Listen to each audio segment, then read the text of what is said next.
Good afternoon, Northeast Generals fans. My name's Rory McGorn, and welcome inside the headquarters as this is your debriefing.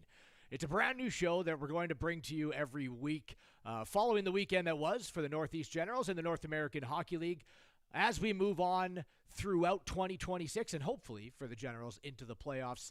We'll build the show to include coaches interviews, player interviews.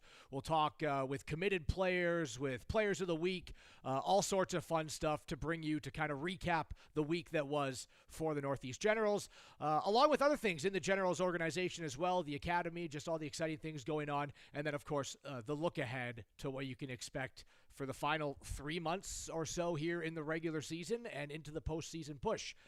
So first segment, always your introduction. My name is Rory McGorn. This show is called The Debriefing. This past weekend, the Northeast Generals were in Philadelphia taking on the Rebels, the third and the fourth meeting of the season between the two teams. It was a weekend split with each team picking up a victory and 2 points in the standings. But first, before we get into the highlights of that game and, of course, recap those two games, let's look around the East Division in its entirety as all 10 teams in action on Friday. The Johnstown Tomahawks right now hanging on to that last playoff spot in the East Division. Defeat the Danbury Hat-Tricks 6-5. The New Hampshire Mountain Kings pick up a really valuable 2 points. They're in last place in the East Division, going to have to get things going sooner rather than later. That's a good way to do it. A 5-0 shutout victory over the Elmira Aviators, who are the next team they're trying to chase in ninth. We know what happened with the Generals on Friday. It wasn't their prettiest game. We'll get to that in a moment. But Philadelphia, props to them, a 7-1 dominating victory, starting with 4 goals in the first period. Maine Nordiques 4-1. They were victorious both nights, this being Friday over the New Jersey Titans. And the Rochester Junior Americans, they take out the East first seed in the Maryland Black Bears quite convincingly, too, in a 6-2 victory. As we look ahead now to Saturday, this was another win for the New Hampshire Mountain Kings, 6-5, another regulation win, too. So they keep Elmira off the board while picking up 4 points themselves. Maryland, a response game, like 18 combined goals between the Rochester Junior Americans and the Maryland Black Bears. But Maryland getting the upper hand in the rematch on Saturday at home. This next one, the Maine Nordiques and the New Jersey Titans, was an absolute wild game. The Maine Nordiques were up 6-2 with 4 minutes left in the third period. New Jersey rattles off 4 straight goals in under 4 minutes to tie the game at 6.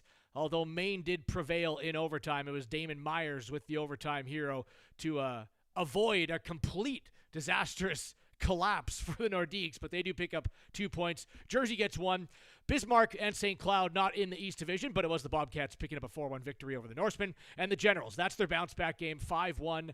Will Mazenko the start in both nights, and they take out Philadelphia to split the weekend series, as we said. So there is your debriefing on the weekend across the East Division.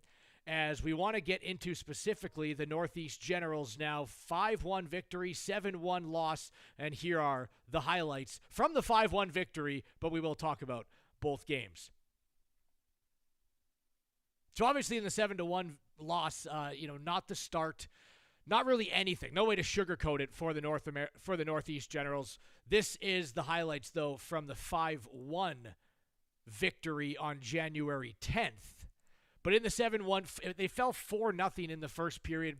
Dylan Moran, a pair of goals, the first of which, an innocent-looking point shot on the power play just 8 seconds into the first man advantage of the game, 1 minute and 37 seconds into the first period. And then Moran on a play that, could have maybe been called icing. It wasn't. A couple steps behind the red line, in that zone where referees might give the benefit of the doubt. This one got all the way dumped down from center ice. Wasn't called icing, and Moran in the slot jumped on a loose puck. Again, Generals, regardless if there's a whistle or not for icing, have to be ready for the play. They weren't, and Moran buried his second of the game. Then Billy Sheridan picked up a pair of goals to wrap up the first period, his fourth and fifth of the season. And before you knew it, after 15 minutes of the game, it was 4-0 for the Philadelphia Rebels.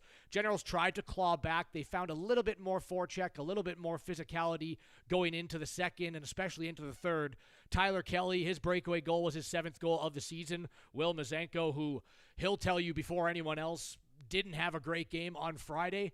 and Mazanko then bounced back on Saturday, but he picks up an assist on the Tyler Kelly goal, his first assist of the season for the Generals netminder.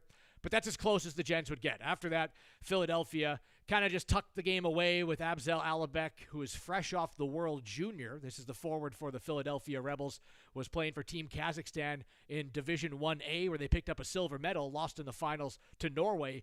But Abzal Alabek made it 5-1, and from there, 2 more quick goals. Jake Schultz fourth, and Luke Janviria's first. Philadelphia skates away with a 7-1 victory. The largest, actually, deficit of defeat for the Northeast Generals this season. The 6-goal deficit is the largest of the year for the Northeast Generals, who failed on Friday to match their win total of last year in that 7-1 loss. Shots on goal favor the Gens 29-26, but it was Ilya Nikitin's in net, stopping 28 of 29. So in order to split the weekend, they moved ahead to Saturday, and this was the response you wanted to see as you're watching the highlights now from the 5-1 victory on January 10th for the Northeast Generals. Mazanko, unbelievable throughout. A couple highlight reel saves, especially one you'll see later in this package in the third period. Otherwise, great structure in front of the net of Will Mazanko. The forecheck was on. The physicality was on. There wasn't a ton of grade A scoring opportunities early, which allowed the Gens to build on their lead. The penalty kill was exceptional. The power play struck with Finn Connor's second power play goal and 4th goal of the season. Owen O'Rear, Cole McKenna picking up a couple points. Logan Poulin, his 3rd, maybe 4th game back from a lengthy injury, now up to 13 goals on the season. He opened the scoring for the Gens. Luke Jury in the second period, his 4th of the year, made it 3-0. Gens just then kept pushing the pressure and really gave no opportunity for Philadelphia to come back in this one. Couple chances on the man advantage, but like that slap shot right there, you see Will Mazanko up to the task, making one of his 24 of 25 saves, shutting down the Philadelphia Rebels. It was Steven Fabiano, though. He was the lone Gen to pick up 2 points on the night, as it was a really spread-out offense. 4th goal of the season for Fabiano, and Andrew Gibbons picked up the 5th goal. Justin Vlasis was the one that spoiled Mazanko's shutout bid. Late in the game, with 9 minutes left in the third period, Vlasis' 3rd of the year. McKay and Sheridan picking up the assists. So the Gens, 1 for 3 on the power play on the night. Their penalty killed 9 for 9 on this Saturday's 5-1 victory over the Philadelphia Rebels. Special teams was working, offense was working, forecheck was engaged, physicality was there, goaltending was there. Really a complete change of pace and a complete different narrative than what we saw on Friday for the Northeast Generals. That had allowed them to split the weekend and pick up their 19th win of the season, which, yes, now ties the win total from a year ago, as they currently sit in 4th place in the East Division. This game didn't end, though, without some animosity and a little bit of hatred between the two teams, as a combined 200, check that, 245 penalty minutes between the two sides. 135 for the Gens, 110 for the Philadelphia Rebels, but all of this pretty much taking place at the 4:35 mark into the third period, where 14 combined players were ejected out of the game. The benches were looking like House League 8-year-old, where there's 2 lines per team by the end of the game. It was a wild sequence of events to end it, but the Northeast Generals did end it on the right side of the scoreboard, picking up a 5-1 victory, as the highlights will continue through this game. But looking ahead kind of into the standings and what that did for the Northeast Generals, as we'll throw that up for you now over top of the highlights, it kept them up ahead of the New Jersey Titans, who New Jersey now sitting with 40 points after that overtime loss to the Maine Nordiques. The Northeast Generals, 42 points with the win. So keeps them a little closer to Rochester, although the Americans have some games in hand. And then the New Jersey Titans, 2 points now back of the Northeast Generals in the East Division standings.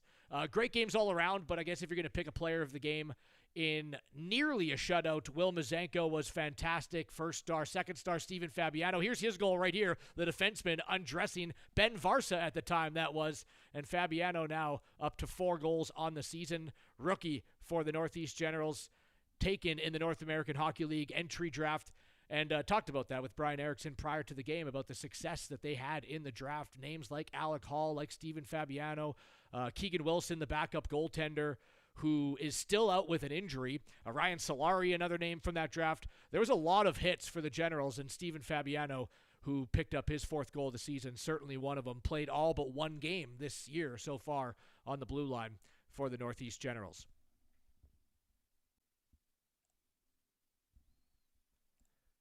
So coming out of the highlights now and back into the headquarters,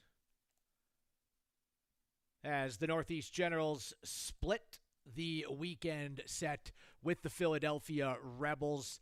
5-1 loss, 7-1 victory, 1 bad, 1 good, and 19 wins on the season now for the Northeast Generals. So they matched their total from last year, 4th place in the division. As we bring up your standings one more time and take a look at what is going to come up next for the Gens. They won't have any games this weekend, so a little bit of an odd Christmas, New Year's, a little bit after New Year's break, with about a week in between sets of games, week or so in between sets of games for the last 3 weeks now, but they will not play this weekend. They won't play any weekday games. The next time they'll be back on the ice is on January 23rd, so 11 days from now, and they'll be back at home finally, the first home game of 2026, and they'll welcome in the top-ranked team in the North American Hockey League, the Maryland Black Bears, at the Canton Ice House on January 23rd and 24th. That'll be the 3rd and 4th meeting of the season between Maryland and the Northeast Generals. But right now, holding firm in 4th place in the East Division, 2 points up over New Jersey, 2 points behind Rochester. A couple of those game in hands will fall away from the other teams who have them on the Gens, seeing as the Generals don't play this upcoming weekend. And then we'll get a new look kind of where they are, and they push towards the final 22 games of the regular season, starting with the first home games of 2026 against Maryland. So yeah, this is just something that we want to bring to you each and every week. It's a more visual representation of what happened throughout the week, a little bit more of an engaging way to bring you the Generals content. But yeah, as we move this show along, we're going to have interviews, as we mentioned, with coaches, with players, with outside the North American Hockey League, Northeast Generals, players and personnel. But we're really excited to bring it to you. It's a new show. We'll have it once a week for you on all of the social media platforms. Make sure you follow the Northeast Generals, Facebook, Twitter, TikTok, YouTube, all the above. My name's Rory McGoran. Super happy to be able to do this. The Generals split this past weekend against the Philadelphia Rebels. As we mentioned, January 23rd, 24th. Make sure you get your tickets. It's against the top-ranked team, the Maryland Black Bears, back at the Canton Ice House. And we'll talk to you following those 2 games here on The Debriefing.